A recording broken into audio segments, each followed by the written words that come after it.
Hi everyone, Jack Olesker here on the 4th of July. Happy 4th of July to all of you. I'm going to tell you a story today.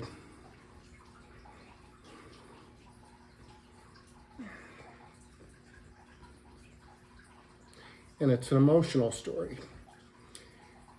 And I'm going to try to get through it without losing it. But if I do, you'll just have to understand it. It's a horror story. It's the worst thing that could happen to a writer. And I'm not talking about having something rejected. I'm not talking about having writer's block or whatever you want to imagine. This is the worst thing. There's a scene near the end of Wall Street. Wonderful film. And I always say, if you haven't seen it, you should. Lou Mannheim, an older broker, is telling Bud Fox, Charlie Sheen's Bud Fox, who is about to be arrested for SEC violations, he says, a man looks into the abyss and there's nothing looking back at him. And at that moment, the man finds his character. And it's what keeps him out of the abyss. So Ray Dryden and I are writing these 5 episodes each of Mask, and boy, everything's going just fabulous. We're pounding them out. And I write my last episode, and I go into DIC's old offices. Boy, they're packing up all the boxes, getting ready to move to these fabulous new studios in Encino. And I go into word processing, and a young lady whose name I shall not reveal because she was an innocent in this, she made a mistake. In those days, we had actual floppy disks. You had an operating disk and you had a word processing disk. And I've written my Mask episode on my word processing disk. And I give it to her, and she's going to print it. And she puts it into the computer. She presses a button, and I'm watching on the screen, and it says, it's blinking. And it says formatting, formatting, formatting, formatting. And after about a minute, it says finished. And I said, where's my script? And she says, I don't know. And Mike Stokey comes over, he worked in word processing, and he checks it out on the computer. He says, your script's gone. He said, she formatted over it. It's gone. 32-page script. And I want to tell you, for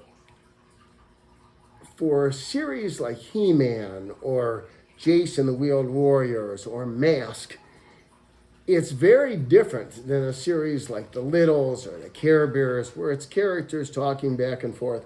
This is action, adventure, action, adventure. It's page after page of description of battles and action scenes. It's so complicated. My script's gone. I go into Lori's office, and I said, I said the girl's name, woman's name, not going to say it though. I said, she formatted after my script. I said, my script's gone. I said, I don't know what to do. And Lori looks at me and she says, you know what to do. You know what you have to do. And I walk out of her office, and, I've been up for 24 hours working on this script. It's 9 o'clock in the morning, I'm delivering it. And I think, God almighty, I gotta rewrite this whole damn script. How the heck am I gonna do that? And I'm feeling pretty sorry for myself.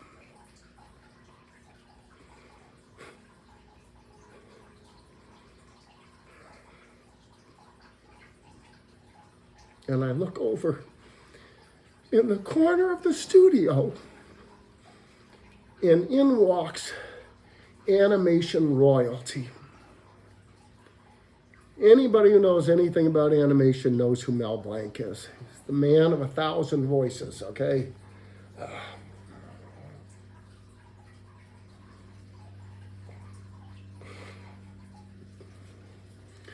Bugs Bunny, Daffy Duck, Pepe Le Pew, Yosemite Sam, you name the characters, Mel's done it for Looney Tunes or any of the other many studios that he worked for. His son Noel got me my first job in television, writing commercials for his Blank Communications that he had with his dad, Mel Blanc. And today, Mel is like 79 years old, and he's pulling an oxygen tank with him on wheels.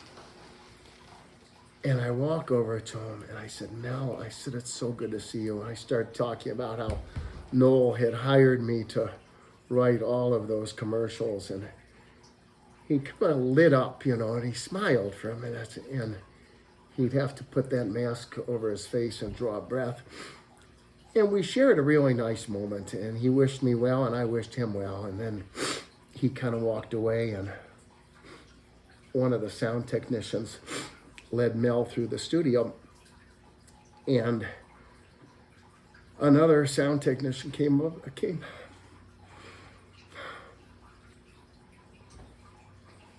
He came up to me, and I said, what's going on? He says, well, Mel's doing Heathcliff the cat, which I didn't know. He's doing my series. And I said, he's on oxygen. What's he got? He says, well, he's got emphysema. And he needs the oxygen to breathe. I said, well, how can he do the voices? He says, he's so focused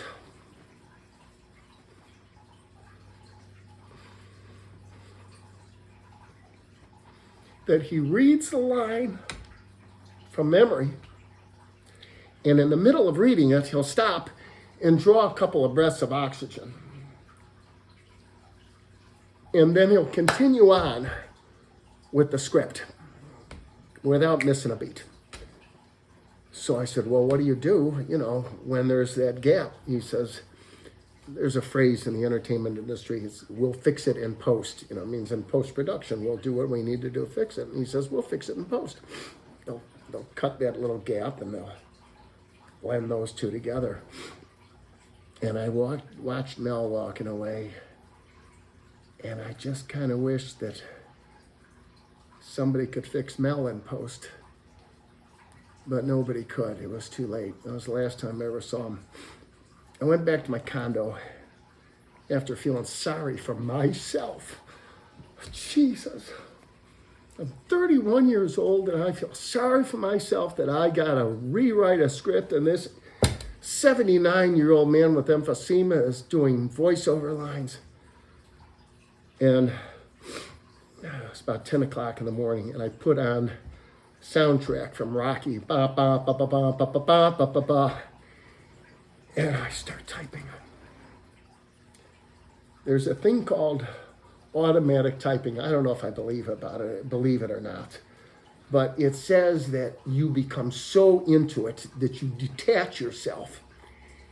And it's something inside of you that's taking over. And that's what it was like for me. I was Charles Lindbergh flying across the Atlantic solo, 35 hours without sleep. My God, it was 40 hours without sleep. And I remember the scene in Rocky. Clubber Lang knocks Rocky down to the mat and turns away, and Balboa starts climbing back up.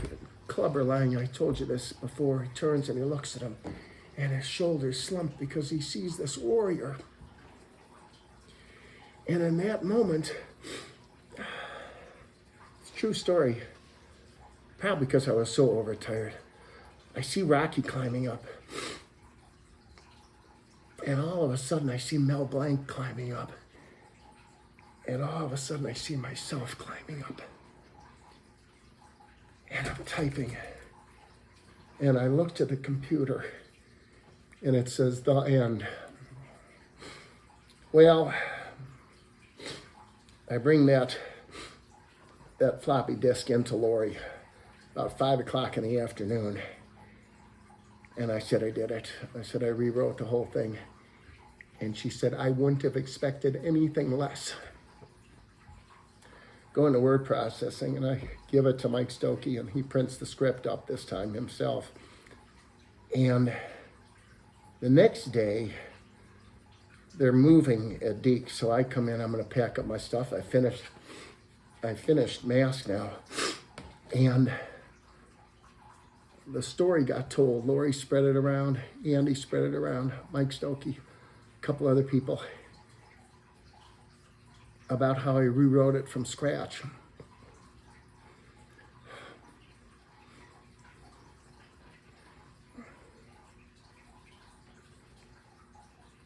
There's a scene in the film Camelot where Lancelot is jousting, and he strikes a knight with his wooden lance and hits him so hard that he kills him. And Lancelot gets up off of his horse and he takes this dead knight's hand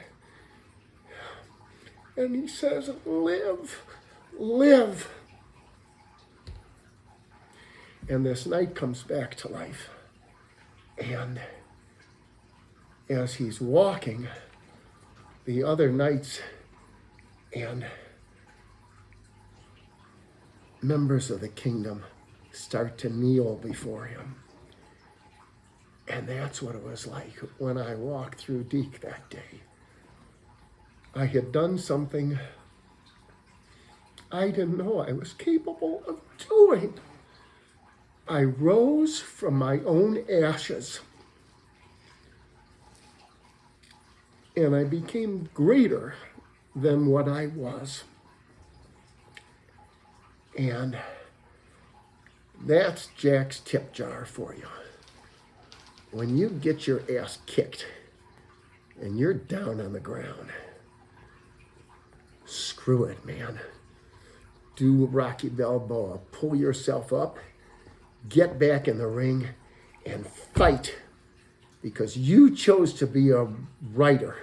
And if you're a writer, you're a warrior. Be a warrior. I'll see you guys soon.